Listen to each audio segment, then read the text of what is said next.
Melihat daftar hutang BUMN jatuh tempo di tahun 2020 ini, merinding saya. Saya list yang besar-besar dulu ya. Telkom 53 triliun, Krakatau Steel 15 triliun, Kimia Farma 7 triliun, Wika, Adikarya, PP, Waskita kalau dijumlahkan 130 triliunan, Garuda Indonesia 45 triliunan. Sisanya saya malas deh ngelanjutin. Lalu PLN misalnya punya hutang 600 triliun, dan di sini kita punya perbedaan cara pandang dari sisi APBN. Entah bagaimana, mungkin saya ini karena mungkin orang bodoh ya. Saya mengatakan bahwa hutang BUMN adalah hutang negara. Aset BUMN adalah aset negara. Sementara dalam postur APBN, hutang BUMN dimasukkan sebagai hutang korporasi atau hutang perusahaan. Sehingga secara rasio hutang kita aman jika disandingkan dengan PDB. Bagi saya ini akal-akalan karena bolehlah menganggap hutang BUMN adalah hutang perusahaan. Tapi kalau default atau kalau gagal bayar, apakah negara bayarin? Tidak. Oke, saya ulangi lagi ya pertanyaannya. Kalau PLN gagal bayar, apakah negara bayarin atau tidak? Sekali lagi, sang ibu mungkin mengatakan tidak akan menanggung default hutang BUMN. Oke, lalu lendernya PLN nagih PLN dan PLN tidak bisa bayar. Negara tidak bayarin, APBN tidak bayarin. Maka PLN akan disita oleh lendernya, oleh peminjamnya, katakan oleh lembaga keuangan global. Lalu asetnya PLN diambil. Benarkah negara akan tetap tidak mau bayar? Sekarang PLN diambil oleh asing yang telah meminjamkan uangnya ke PLN. Karena negara tidak mau bayar. Rasanya tidak mungkin. Karena induknya BUMN adalah negara. Maka pasti dibayar dan pasti menggunakan APBN. Dan itu pasti. Harusnya hutang BUMN dimasukkan ke dalam APBN. Jujur, bagi saya pribadi, kalau benar pengelolaan keuangan negara mau jujur, BUMN adalah milik negara, masukkan hutang BUMN kepada APBN. Juga berikut asetnya dicatat di APBN. Inilah yang membuat saya jauh-jauh hari menyatakan ketidaksetujuan saya terhadap negara berbisnis. BUMN sebaiknya bukan kementerian. Yang kedua yang bikin saya mangkel lagi adalah urusan Konawe dan Morowali, yaitu tambang nikel di Sulawesi Tenggara. Memang di WA akhir-akhir ini ada tulisan beredar seakan-akan dari mantan menteri yang terdahulu, menteri senior yang memuji pertumbuhan ekonomi wilayah tambang nikel. Ada 50.000 tenaga kerja Indonesia di sana, di mana tenaga kerja asingnya yang dari Tiongkok itu hanya bekerja sektor konstruksi. Setelah selesai konstruksi mereka pulang. Investasi tumbuh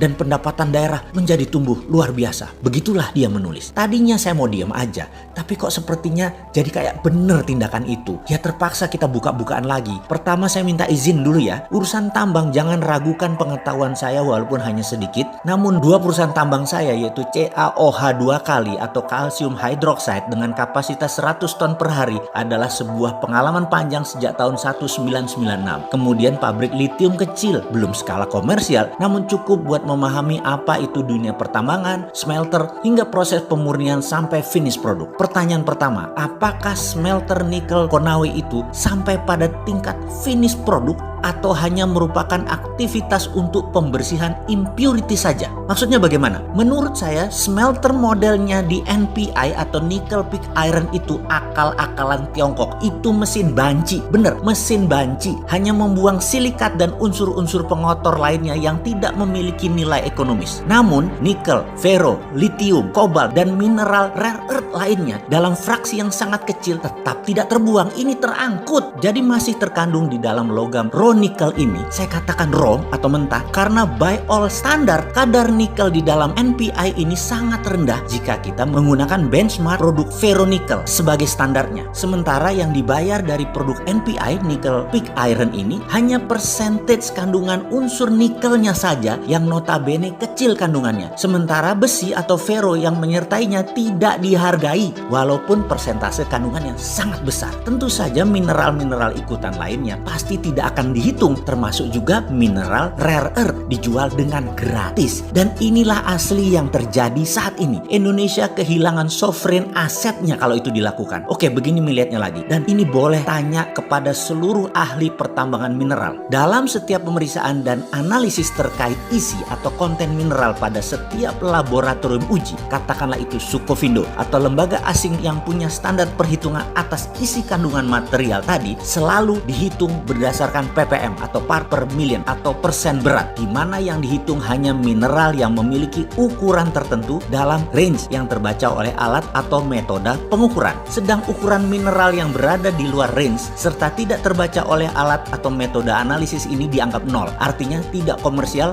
atau artinya tidak menguntungkan. Biasanya pakai metode yang disebut assaying dengan pendekatan reaksi kimia atau menggunakan alat-alat tertentu lainnya melalui pendekatan fisika dengan dasar ukuran material. Pertanyaan sekarang, berani nggak menghitung konten material pakai EDAX sistem yang menggunakan spektrum warna? Di seluruh dunia, ketahuilah wahai pejabat yang terhormat, metode perhitungan isi kandungan mineral selalu menguntungkan pembeli. Karena itu mereka tidak pernah mau pakai sistem lain, maunya hanya menggunakan ukuran material saja sebagai dasar pengujian di laboratorium. Kita pemilik sovereign asset selalu dikadalin. Karena itu kalau saya sekali lagi dapat mandat nih, tak stop semua eksplorasi mineral ini. Tapi sebentar, jangan takut, nggak mungkin Sontoloyo ini dapat mandat. Orang minat belas, ambil tuh jabatan. Nggak pantas orang kayak saya ini. Jadi dalam hal ini, jangan bandingkan dengan 50.000 tenaga kerja Indonesia yang bekerja di sana. Lalu ada investasi 20 triliun sebagai sebuah kebanggaan. Pak, yang namanya investor duit 20 triliun itu ya harus balik. Kalau perlu beli pejabat, kalau perlu pejabatnya diajak masuk bisnis. Namun sebuah kepastian lain adalah aset kita, mineral kita, sovereign aset kita hilang karena silau dengan uang cepat itu pejabat. Kalau dari pendekatan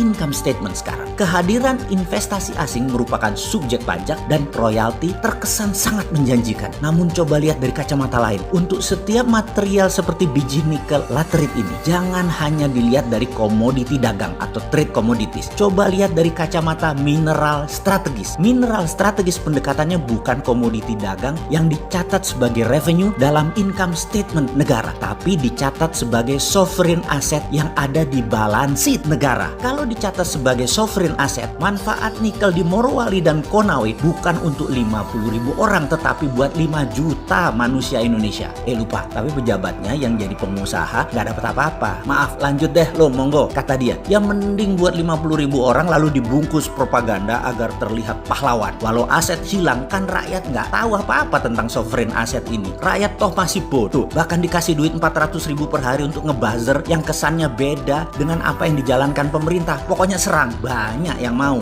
Sahabat, semoga informasi ini bisa dipahami. Sedikit kontribusi pemahaman pandangan dari sisi lain, sedikit kritis, tapi ada solusinya. Sungguh, sovereign asset itu adalah cikal bakal sovereign wealth fund yang harusnya negara mainkan di tengah pandemi ini, bukan malah menyetujui undang-undang minerba yang baru yang kemudian membuat sovereign asset kita hilang selamanya. Setelah 2 minggu pelarangan tayang, maka channel Bosman akhirnya kita kembali bisa berjuang lagi. Inilah juga alasan mengapa Bosman mengizinkan videonya di re-upload ke YouTube channel milik sahabat semua. Oh ya, catatan, jangan pakai nama Bosman seperti Mardigu, Wowi, Sontoloyo, dan sejenisnya. Pakai nama kalian sendiri. Ketika adanya ban, pelarangan, ataupun di take down informasinya, maka perjuangan memberi pelajaran cara cerdas bernegara bisa terus mengumandang melalui re-upload di ribuan channel sahabat semua. Mengapa kita harus berstrategi demikian? Kita semua tahu bahwa kalau ada hal yang berbeda dengan para pejabat di atas sana, walaupun kita memberikan solusi, kita dianggap anti mereka, maka kita dianggap pendosa. Padahal di dalam bernegara demokrasi, selama memberikan kritik dan saran, hal itu adalah hal biasa. Namun agaknya sekarang kita punya demokrasi yang lain. Boleh mengkritik selama tidak berbeda dengan pejabatnya. Lah, itu bukan mengkritik kalau tidak boleh berbeda namanya. Di sisi lain,